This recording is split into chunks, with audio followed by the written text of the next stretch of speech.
Well, summer's coming to a close. Our last fun weekend to cap off the unofficial end of the season is, of course, Labor Day weekend coming up this weekend. And Michigan is sure to be buzzing with tourism and travel for many who take some extra time out of the office over the next few days. Here to talk about what some of those plans may be or can be is Otie McKinley, Media and Communications Manager with the Michigan Economic Development Corporation. Otie, thanks for being with us today. Hey, thanks for the opportunity. How are we doing today? Doing all right, power's out for a lot of us here in southeastern Michigan, including our studio here. So you know what?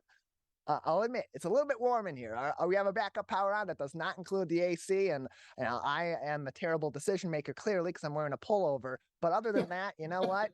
I'm just trying to soak in the last bit of the summer warmth, Otie. That's right. That's right. You're going to bring it forth past the Labor Day holiday weekend and get ready for a great fall season. Yeah, I know just if I store a little bit of that warmth, maybe the winter won't be as cool and snowy as it's being predicted to be by some outlets. But that being said, let's keep it on the summer information for now and the fall as we look forward to the next season here in Michigan for travelers. Labor Day weekend, big weekend for travel in a normal year. It seems like we're in a more normal year than we have had in the past several. So what's the expectation for Labor Day weekend in terms of in terms of the predictions for travel across the state of Michigan for people coming into Michigan from other states for travel and tourism this weekend? Yeah, this is historically one of the bigger or biggest weekends for travel. As families are getting their kids back into school, it's that one last blast to be able to enjoy some of the things that Michigan affords. So we're anticipating it being a busy travel weekend, which is great for our communities across the state and the small businesses in which kind of help lead that charge in the tourism industry. And so one of the most celebrated events for Labor Day weekend in the state of Michigan, something that people all across the state and all across the region even travel to Michigan for, is of course the Mackinac Bridge walk. It's back again this Labor Day weekend. What's the expectation for that in terms of the turnout? Because it has in the past had a massive turnout. In the last few years, that's been able to go on. It's still had a very solid turnout. But are you expecting that to kind of have a resurgence this year, given where we're at with COVID-19? Yeah, I think so. I mean, all indications point towards this being a big bridge walk year. As you mentioned, the last few years, it hasn't had the numbers, which understandably so. But with travel increasing this year, the tourism industry, growing upon the past few years, certainly we expect a lot of people taking the hike across the bridge.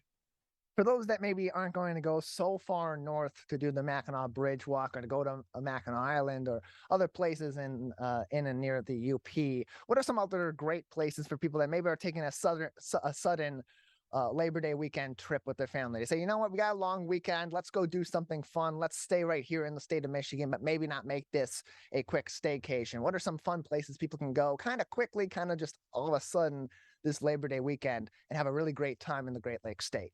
Yeah, well, from the Detroit area, you can shoot over to Dearborn, which is a quick trip, and you can make that a day trip or you can make it a weekend trip and enjoy the Henry Ford Museum of American Innovation, which is a gotta do if you've never been. But if you want to spend the night, make the next day out of it and go visit Greenfield Village, where you've got the opportunity to step in the lab where Thomas Edison had his light bulb moment, and take a ride in a Model T, just kind of walk through that time period. It's a great experience. And then also sticking on the Ford path, go tour the Ford Rouge factory tour, where you get to watch the iconic F-150 being built in real time right in front of your eyes.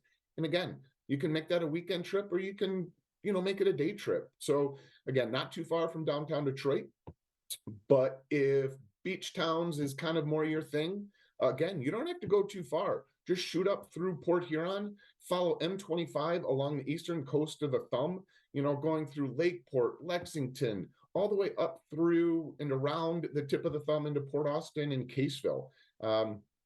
Great beach towns, great restaurants, great small businesses, shops, cafes. I mean, again, you can make that a day trip or make it a long weekend trip. Yeah, for those baseball fans, you mentioned Dearborn going to Greenfield Village. You got the old time baseball game out there. You'll probably see a lot better baseball there than you will from our Detroit Tigers anytime soon. Be optimistic. Be optimistic.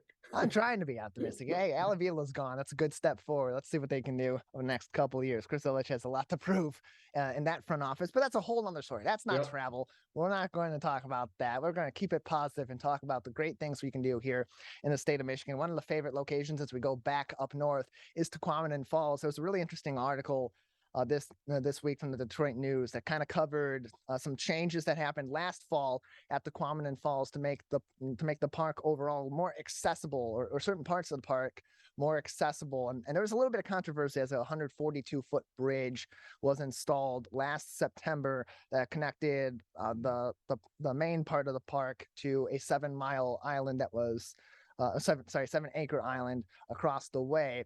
But a year later, that controversy has kind of gone to the wayside, and really there's been a ton of positives with that. How, in terms of travel in the state of Michigan, particularly for all of our great parks, how important is it for focusing on the future, adding accessibility into these parks to make them easier for people, particularly with disabilities, to access, but even then, beyond that, to make the parks at large easier for people to navigate and have a greater day of travel?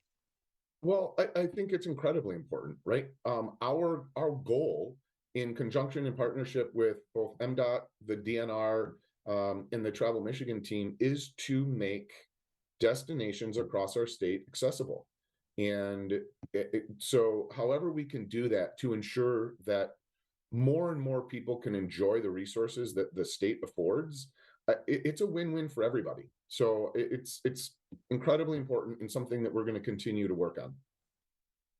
We're joined by Otie McKinley from the Michigan Economic Development Corporation on the Megacast. Of course, you can find a lot of information on traveling all across the great state of Michigan by visiting michigan.org. As they say, your trip begins at michigan.org. Find all these different great locations, including some fun things you can do on a quick decision or on a little bit of planning as you head into Labor Day weekend. Otie, another couple minutes with you before we'll say goodbye. Any other advice for Labor Day weekend travel this year in the state of Michigan, or other topics of importance that we haven't discussed today? Well, as we are getting awfully close to the holiday weekend, I strongly encourage people to, if they are going to make a day trip or a weekend trip, call ahead, get a reservation, book a room, do whatever you need to do. Ensure that tickets are available if you are going to go to a ticket mandated place, just to ensure that when you get there, you can enjoy what your intended efforts were. We don't want anyone to go to a destination and not be able to get in because of just it being too busy, and then that's just not a good experience for everyone. So call ahead, and don't forget, please remember to be kind to the folks that are helping make your vacation more memorable. Those in the service industry have been taxed, and some businesses still remain understaffed, but the employees are doing everything they can to make your experience memorable, and just remember to be kind. Otie, we appreciate you joining us. Thank you very much. Thank you so much. Have a great day.